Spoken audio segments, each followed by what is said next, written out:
Welcome back, everyone. It is time for us to learn a little bit more about what's happening in First Samuel. I hope you're ready for an exciting story today. The past few weeks, we've been learning about Hannah and how Hannah had a really hard time having a child, but God answered her prayers and gave her Samuel. And as a result of her having her prayers answered, she dedicated Samuel to the Lord for his whole life. So he grew up in the temple with Eli. Then we learn next that Eli's sons were doing evil things. And the Lord said, no more, you're not doing that. And he struck them dead. And we also learned last time that there were some false gods being worshiped by the people. And God didn't like that either.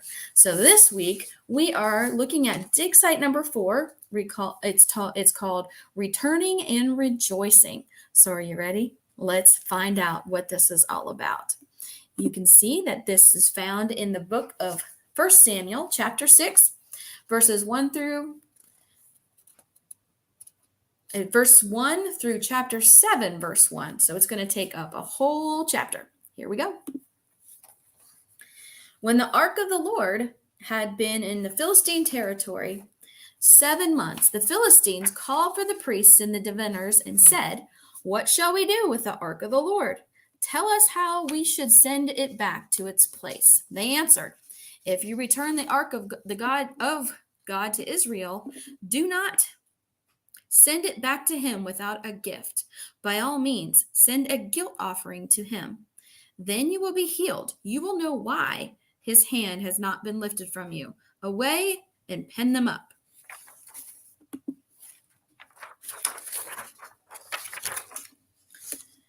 The Philistines asked, "What guilt offering should we send them?" And they're brainstorming, should we send them cows? Should we send them sheep? What should we send them? I don't know. They replied, 5 gold tumors and 5 gold rats, according to the number of the Philistine rulers, because the same plague has struck both you and your rulers. Make models of the tumors of the rats that are destroying the country, and give glory to Israel's God. Perhaps he will lift his hand from you and your gods in your land. Why do you harden your hearts as the Egyptians and the Pharaoh did? When Israel's God dealt harshly with them, did they not send the Israelites out so they could go on their way? Now then, get a cart ready with 2 cows that have calved and have never been yoked. Hitch the cows to the cart, but take their calves away and pen them up. Take the ark of the Lord, put it on the cart, and in a chest beside it, put the gold objects you are sending back to him as a guilt offering. Send it on its way. But keep watching it. If it goes up to its own territory, toward Beth Shemesh, then the Lord has brought this great disaster on us. But if it does not, then we will know that it was not his hand that struck us by what happened to us by chance. So they did this.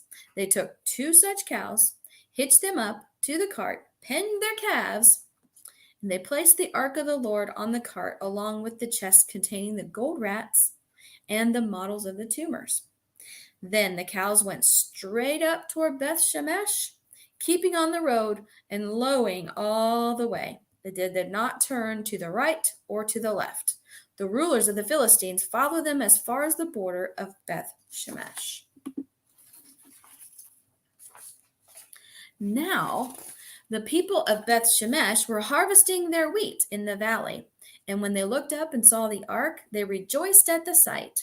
The cart came to the field of Joshua of Beth Shemesh, and there it stopped beside a large rock. The people chopped up the wood of the cart and sacrificed the cows as burnt offering to the Lord. The Levites took down the ark of the Lord, together with the chest containing the gold objects, and placed them on a large rock. On that day, the people of Beth Shemesh offered burnt offerings and made sacrifices to the Lord. The 5 rulers of the Philistines saw this, and they returned the same day to Ekron. These are the gold tumors the Philistines sent as a guilt offering to the Lord. each one for Ashdod, Gaza, Askelon, Gath, and Ekron.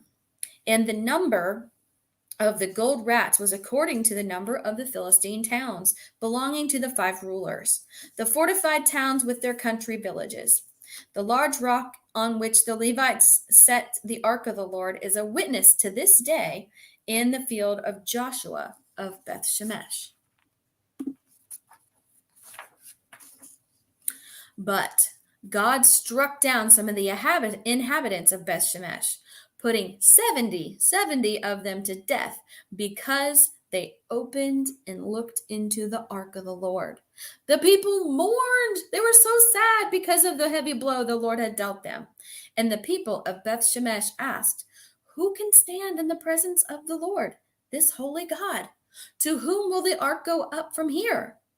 Then they sent messengers to the people of Kiriath Jearim, saying, "The Philistines have returned the ark of the Lord.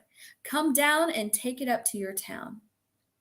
So the men of Kiriath Jearim came and took up the ark of the Lord. They brought it to Abinadab's house on the hill and consecrated Eleazar, his son, to guard the ark of the Lord.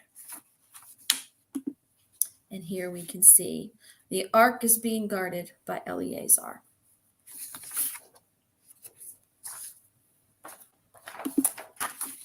That was a lot of information.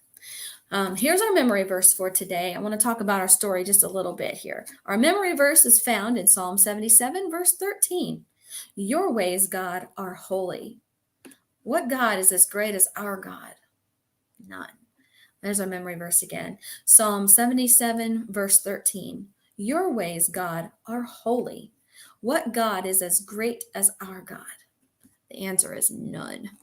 But that's a good question for many people to ask. And that's what the Philistines were trying to figure out too. That's why they sent back the ark of the Lord.